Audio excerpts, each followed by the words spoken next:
अच्छा शफ़ी भाई, पीटीआई का जब हम मंशूर सुनते थे तो हमेशा ये सुना कि काबीना मुख्तसर होनी चाहिए, छोटी होनी चाहिए। इस वक्त आपने भी जो है कुछ दिन कबल भी सूबाई काबीना में इजाफा और आप भी सूबाई वज़ीर बन गए, तो क्या आप समझते हैं कि ये आपके मैनिफेस्टो के साथ, पीटीआई के मैनिफेस्टो के साथ एक बड़ा जो है वो तज़ाद है? देखिए, अफरीदी साहब ने फ़ैसला किया, पॉलिटिकल कमेटी ने उसको इख्तियार दिया कि आप जिसको कैबिनेट का हिस्सा बनाते हैं, कम्प्लीटली इख्तियार उनके पास था। फिर मशवरे भी लीडरशिप से किए गए। देखिए, 30 रुकनी इस वक्त हमारी कैबिनेट है और हमेशा खैबर पख्तूनख्वा में इतने लोगों की ही कैबिनेट रही है, इससे ना ज़्यादा रही है ना कम रही है। फिर आपने ये देखा कि 13 लोगों को शुरू में कैबिनेट का हिस्सा बनाया गया, 10 वज़रा थे, एक स्पेशल असिस्टेंट था, 2 एडवाइज़र थे। फिर डिपार्टमेंट से 17 से 18 डिपार्टमेंट सीएम खैबर पख्तूनख्वा ख़ुद उसको देख रहे थे।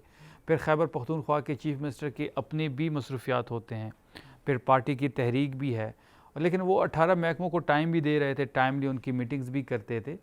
तो इन लोगों के आने से ये होगा कि डिपार्टमेंट्स इनको मिल जाएंगे तो गवर्नेंस में हमें हेल्प आउट मिलेगी। देखिए, अगर ये कोई इस पे बहस कर रहा है या कोई तनकीद कर रहा है फेडरल हुकूमत की, मैं स्टेटमेंट्स देख रहा था, तो क्या 50 से ज़्यादा लोगों की कैबिनेट इनकी नहीं है?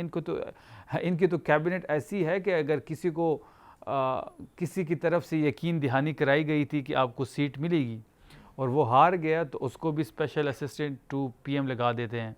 फिर अगर इनका कोई यार दोस्त है जो इनके साथ अच्छी सलाम दुआ है, उसको भी इन्होंने स्पेशल असिस्टेंट टू पीएम लगाया हुआ है। तो कफ़ायत शारी का ये जो भाषण हमें देते हैं, उनको 11 अरब का जहाज़ क्यों नज़र नहीं आता? उनको 5 करोड़ का कराची का टूर जो पीएम ने एनर्जी क्राइसिस में किया, वो क्यों नज़र नहीं आता? 37 गाड़ियों का काफ़िला कराची में नज़र नहीं आता? गल्फ़ स्ट्रीम 500 का जो इन्होंने जहाज़ ख़रीदा है, दुनिया में किसी वज़ीर आला के पास ऐसा जहाज़ नहीं है। और फिर पंजाब जैसे मकरूज़ सूबे जो कि 1700 अरब का मकरूज़ है, उसकी सीएम अपनी ज़ाती ख्वाहिशात पूरे करने के लिए जहाज़ ख़रीदती है। 10 अरब का पीआईए भेजा, 11 अरब का जहाज़ ख़रीदा। फिर वो जहाज़ कभी हनीमून के लिए वियना जाता है, कभी ब्राज़ील की सैर होती है, कभी आजकल बाकू में है। अच्छा शफ़ी भाई, सवाल यही है कि कोई भी सूबाई हुकूमत हो, हैबर की हो, पंजाब की हो, इधर वफाकी हुकूमत हो, जो मैंने इंट्रो में बात की कि इशू ये है कि कफ़ायत शारी के नाम पर सारा बर्डन एक तरफ आवाम के ऊपर गिर रहा है और आवाम के ऊपर तो हर पेट्रोलियम लेवी लगाकर भी सब कुछ निकाला जा रहा है। तो लेकिन लेवी आप किसने लगाई? हमने तो नहीं लगाई। वही कह रहा हूँ, आपकी तो सूबाई काबीना है ना, आप तो कम कर सकते थे, यानी जस्टिफिकेशन तो देखिए, है लेकिन कम तो की जा सकती हमें मीडिया से भी बड़ा गिला है कि जब हमारी हुकूमत थी और जब 2 रुपये पेट्रोल महंगा होता था, तो आपके जैसे दोस्त जो है वो माइक पकड़ के बाज़ारों में जाते थे और ज़बरदस्ती लोगों के मुंह में माइक घुसाते थे और पूछते थे कि महंगाई हो रही है। तो मीडिया तो आज भी किरदार अदा नहीं कर नहीं, रहा है। मैंने तो एक नहीं देखा कहीं गया हो। $60 पर बैरल पे ख़रीदे गया पेट्रोल पे इन्होंने 55 रुपये बढ़ाया। पाकिस्तान की तारीख़ में इतना बड़ा इजाफा कभी नहीं हुआ। फिर इनको 150 का पेट्रोल सस्ता लगता था, 420 का पेट्रोल 150 का महंगा लगता था, 420 का सस्ता लग रहा है।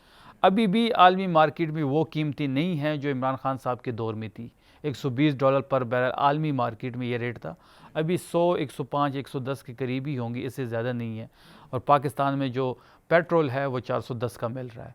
फिर लेवी जो थी, जब हमारी गवर्नमेंट थी, कोरोना का वबा आया, हमने सेल टैक्स ज़ीरो किया, हमने लेवी ज़ीरो की और ये जो रिलीफ था वो पास ऑन किया आवाम को। इन्होंने लेवी को आलमोस्ट डबल कर दिया।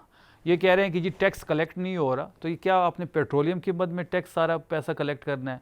इनको पता है कि हर बंदे ने पेट्रोल यूज़ करना है, बाइक वाले ने भी करना है, गाड़ी वाले ने भी करना है। तो ये तो कोई तरीका नहीं है। ये अपने नाअहली छुपाने के लिए, अपनी निकम्मी छुपाने के लिए हरकतें कर रहे हैं।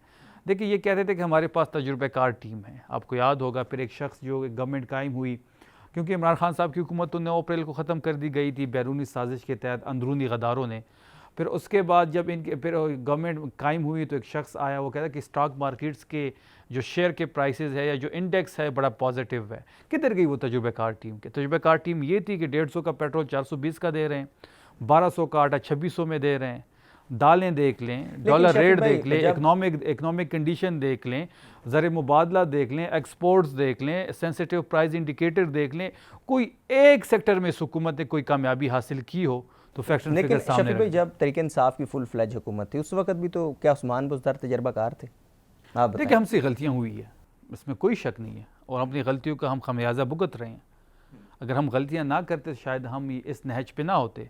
आज हमारी पार्टी जो है वो टूट फूट का शिकार है, निशान छीना गया, लोग जेलों में हैं, खान साहब जेल में हैं नाहक। तो गलतियाँ तो हमने की हैं, उस गलतियों का सबक सीखना भी चाहिए, सीख भी रहे हैं और खमियाजा भी भुगत रहे हैं। अच्छा शफी भाई, अभी हम क्लाइमेट चेंज के ऊपर बात करेंगे क्योंकि लास्ट मानसून में बहुत बड़ी तबाही हुई और फिर हमने देखा कि एक वो फैमिली जो इंतज़ार करती रही कि उसकी मदद को आएगा, और उस वक्त CM अलीमीन गंडापुर थे, लेकिन हुकूमत आपकी ही थी और फिर वो रेले की नज़र हो गए। तो इस वक्त मानसून आगे आ रहा है, तो मानसून के हवाले से क्या प्रिपरेशन है आपकी गवर्नमेंट की? अफसोसनाक वाक़या था जिस वाक़े का आपने ज़िक्र किया। अभी जो तैयारी है मानसून की, CM खैबर पख्तूनख्वा ने कुछ दिन पहले ही पूरी ब्रीफिंग ली है।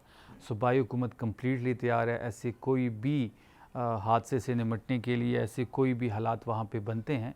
देखें, अगर आप क्लाइमेट चेंज की बात करें तो उधर भी सबसे ज़्यादा काम खैबर पख्तूनख्वा की हुकूमत ने किया है। आपको बिलियन ट्री सुनामी याद होगा, खान साहब का एक विजनरी प्रोजेक्ट था।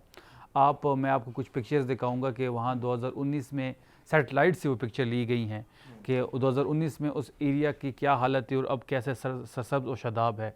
फिर हमारे पास 19% हमारा जो सूबे का जंगलात थी, 19% हिस्से पे जंगलात थी, अभी 26% हो गई हैं और हम कोशिश करें इसको मज़ीद हम बढ़ाएं, हम 33% तक जा सकते हैं। फिर अगर आप दुनिया की बाकी ममालिक देख लें तो वहाँ पे एक अच्छा खासा, जैसे हमारा NFC है उसमें शेयर होता है क्लाइमेट चेंज का, लेकिन हमारे NFC में कोई क्लाइमेट शेयर नहीं है।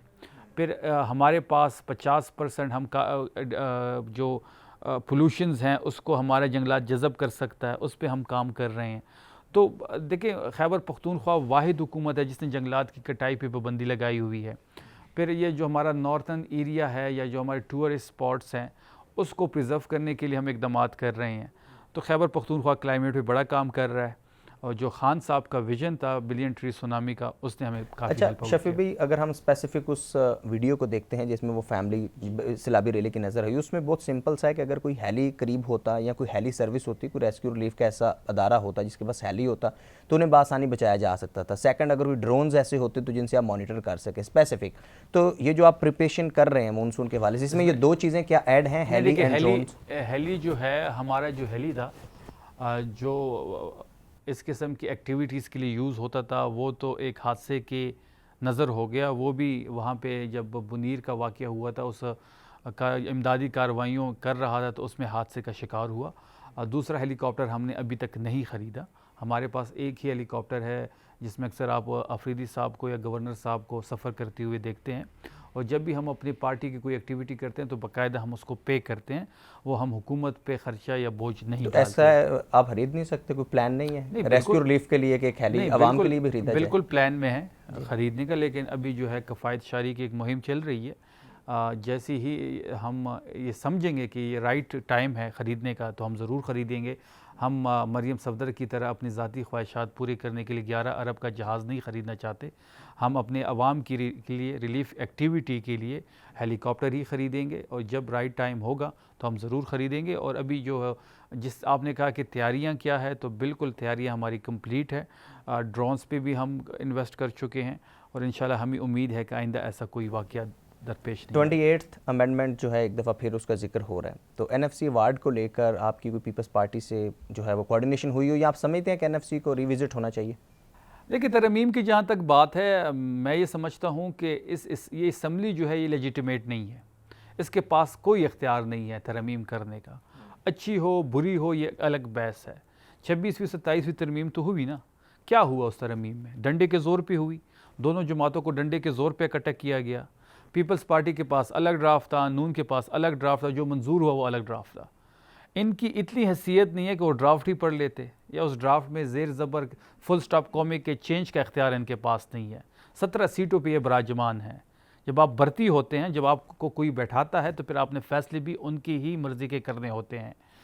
26वीं 27वीं तरमीम में सिविलियन सुप्रीमेसी का गला घोंटा गया, जमहूरियत से पार्लियामेंट से ताकत ली गई, इस्तिस्ना दिया गया लोगों को। क्या इस्लामी तारीख़ में या किसी जमहूरी मुल्क में ऐसी कोई मिसाल मौजूद है कि आपको इस्तिस्ना है, आप चोरी करें, डाका डालें, कत्ल करें, आपसे कोई नहीं पूछेगा? हमने तो ऐसी ऐसी मिसालें देख ली हैं। अब जहाँ तक 28वीं तरमीम की बात है, तो 28वीं तरमीम के तो हम स्टार्ट से ही ख़िलाफ़ हैं। 26वीं की भी थे, 27वीं की भी थे, 28वीं की भी हैं। हमने पीपल्स पार्टी से एक मुलाकात की है, क्योंकि उसमें जो बातें या क्यास आराइयाँ हो रही हैं, अब ये कमाल की बात यह है कि नून लीग की हुकूमत है, आप किसी नून लीग के नुमाइंदे से पूछ लें बेशक, उसको ये नहीं पता कि 28वीं तरमीम में क्या है, लेकिन हाँ पास हम ज़रूर करेंगे। एक अजीब ही कोई ड्रामा लगा हुआ है, इनका इतना इख्तियार नहीं है कि ये पूछ सके कि है क्या इसमें। शायद इनको पेपर पकड़ाया जाएगा, सुबह या लाइन में खड़े होंगे और टप्पे लगाएंगे। पीपल्स पार्टी ने उस पर एक उसूली मौक़िफ़ इख्तियार किया हुआ है, क्योंकि उसमें कराची की बात हो रही है कि वो फेडरल टेरिटरी को दे दी जाएगी, गवादर की बात है, फाटा की वापसी की बात हो रही है, फिर NFC की रिविज़िट की बात है, हेल्थ और एजुकेशन को वापस लेने की बात हो रही है। ये कंफर्म कुछ भी नहीं है, कियास आराइयाँ जो है वो मैं आपको बता रहा हूँ। तो इस पे तो हमें काफ़ी सारे तहफ़्फ़ुज़ात हैं। सब्सक्राइब करें और बेल दबाएं ताकि कोई खबर रह न जाए।